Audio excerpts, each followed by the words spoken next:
Hi, my name is Ted, and this is a training video for how to operate our Smokey Joe Reflector Telescope Demonstrator. This diagram attached to the side shows how reflecting telescopes focus incoming light into a small and bright image that allows you to see faint objects that are otherwise invisible to the naked eye. You can see in the picture light comes in from the front here, in this case a picture of Saturn. Light rays travel in straight lines back to the back of the telescope where there's a parabolic mirror. That mirror focuses the light bouncing back to the front until it hits this other small mirror, which bounces that converging cone of light out the side where it enters an eyepiece and is then focused to your eye. So in order to simulate this in a way that people can see, what we've done is put two green lasers attached to this wooden contraption that allows us to direct them accurately back to the mirror. And these two lasers generate a green light beam. And the goal of this exhibit is to explain to people that no matter what part of the mirror at the back of the telescope that the light beam hits, it always gets focused to the same spot on this little screen right here, which represents the place where the eyepiece would be going. And if this was a regular telescope, that's where you would be looking in to see the image of the object that the telescope was gathering light from. In order to see these green laser beams inside the dark tunnel of this telescope, we've got a smoke generator attached to the side of it. And this smoke generator can generate small puffs of smoke that will be emitted through this tube and end up going into the telescope itself, allowing the green laser beams to be seen inside the telescope itself through the window. The smoke generator has its own battery, which is charged through a USB port on the bottom. So at the moment it's typically all charged up, and we'll leave it that way for now. The green laser pointers themselves have their own batteries, but in order to keep them charged, we've got this little battery here, and this little battery here has 4 USB cables coming out of it. 2 of them go to the green laser pointers at the front of the telescope to keep them charged up and operating. The other 2 go to a couple of fans that are mounted inside the telescope. Difficult to see, but they're down about halfway inside the telescope. And those 2 fans, you can see in there, are in there to disperse this smoke in a uniform way so that the telescope, the green laser pointer beams can be seen easily by the people looking through the plastic window at the top. So the lasers themselves operate by pressing those 2 little silver buttons. But in order to keep the buttons pressed, we've got a couple of little clamps here. So at the moment, this is how we turn on the lasers. We just take these 2 clamps here and we clamp them over the buttons to hold them on. And you can immediately see up here that one of the lasers is already bouncing off the mirror and coming out onto our plastic screen right here. So if we turn on the second laser here as well, now we've got both. Let's see here, we've got to get that. There we go. So now both lasers are operating. They're both being focused onto the same spot, which is the goal of the experiment. But of course, looking into the window, we can see the little dots of light where the lasers are striking this mirror. We can see the dots of light in the back where the lasers are striking the main mirror. But we can't see the laser beams themselves, of course. So that's the goal of the having the smoke generator. So we've got a remote control here on the side of the smoke generator. This is held on with some Velcro. This is operated in an unusual way. 2 clicks turns it on, 1 click turns it off. So if we click this twice, we'll hear a little motor. And what we do is we look inside here, and as soon as we can see smoke coming out of the emitter of the smoke generator, then we push it once to turn it off. So 2 times to turn it on, once to turn it off. So I'll turn it on. You can hear that. And as soon as you see smoke, turn it off. That's enough. Okay, now that smoke is just sitting down at the bottom of the tube, and it really doesn't help us see the green laser pointers at all. So we'll put this back here. And now we'll turn on the fans.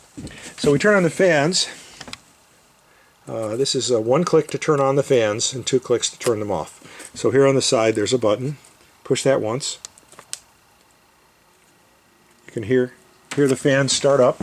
And now you can see once that smoke is dispersed, so now we've got exactly the demonstration that we wanted. So here, coming out of the laser, is the laser beam coming to the back in a straight line, bouncing off the primary mirror, and then being focused to a point where it's now close enough to the center that it can bounce off this secondary mirror and be bounced straight out onto our screen here. And then the laser beam on the left that you can see here, again, comes straight all the way to the back, bounces off the primary mirror, is focused, converging. It would eventually come to a point farther out in front of the telescope, but this little secondary mirror here bounces it sideways. The light beams are still converging towards each other, these two light beams, and as they converge and come out the side, they end up getting focused to the same point. You can actually see them in the air from the smoke that's evaporating out of the it's emitting, coming out of this little eyepiece holder. So the goal here is to explain to the visitor that light rays that come in parallel to the tube of the telescope end up being bounced back, and all the light rays that come in parallel are bounced back and end up being focused together to a place where the eyepiece would eventually be placed. And then somebody, if this was an operating telescope, you would look in here and you would see a magnified image of whatever was in front of the telescope out in space.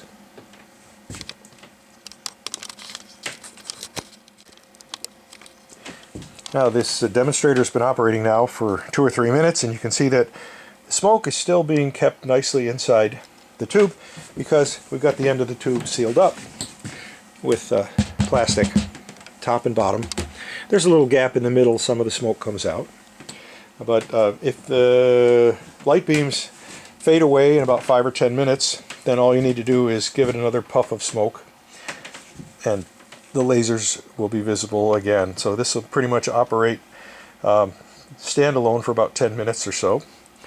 And then eventually the smoke will dissipate and we'll have to give it another shot of smoke. The batteries themselves should last for a good long time, probably a full day. And overnight we'll probably want to keep the batteries charged up. So we'll have to charge up the battery in the smoke generator, although we don't use that very much at all. And here you can see there's a message that says this battery is still 99% charged. So when it's time to shut this down, 2 clicks will turn off the fans. There we go. Fans are now shut off. There's an on-off switch on the smoke generator here. We can just turn that switch off by sliding this little button down. Oops. There we go. So he's off now. This also has an operation button here that works the same way as the remote control on the side does, so you can use either one of those buttons. The remote control is just a little easier to use. And then to turn off the lasers, we would just take these 2 little clips off, stick them back on cable here. And now we are idle and ready to go. We won't have to charge up the lasers, even though they have their own batteries in them, because they're constantly being powered by these cables that are coming off the battery here. So as long as we keep this battery charged and the smoke generator charged, we've got all the power that we need to operate this exhibit.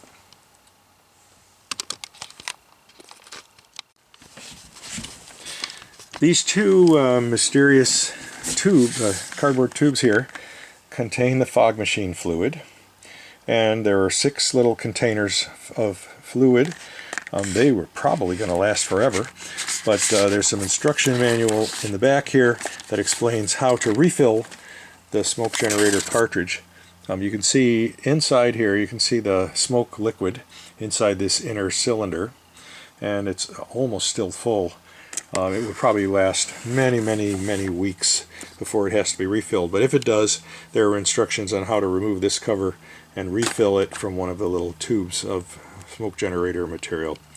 The smoke itself is made of vegetable glycerin. It's not dangerous, it won't set off a smoke detector. It's just the same thing that you would use on stage for actors or a rock concert if you wanted to see smoke in the lights. The telescope itself can be stored horizontally or upright, whatever's most convenient. You can see it here. There are some weights that you can see down here attached to the bottom, just because it tends to be a little front heavy, so we've got a couple of weights on the back here that keep the telescope a little more balanced. Just so that it will stay in whatever position you put it in. If the lasers themselves get knocked out of alignment and are no longer going parallel, then of course their beams will not be focused to the same spot on the target here. And so that's why each of these lasers is attached to these two blocks of wood. So this block of wood allows you to move the laser up and down by just rotating this on the shaft, and this block of wood here allows you to move the laser left and right. And so with a combination of loosening these two handles and moving the blocks of wood back and forth, you can realign the lasers so that both of their output beams end up coming to the same spot. Normally you won't have to do this very often, but in case it gets bumped or for some reason you had to replace one of these laser tubes, there's a screw down here that squeezes this block of wood and keeps the laser tightly positioned. And these are easy to replace by loosening this screw and then sliding the laser out, sliding a new one in, and doing the realignment process.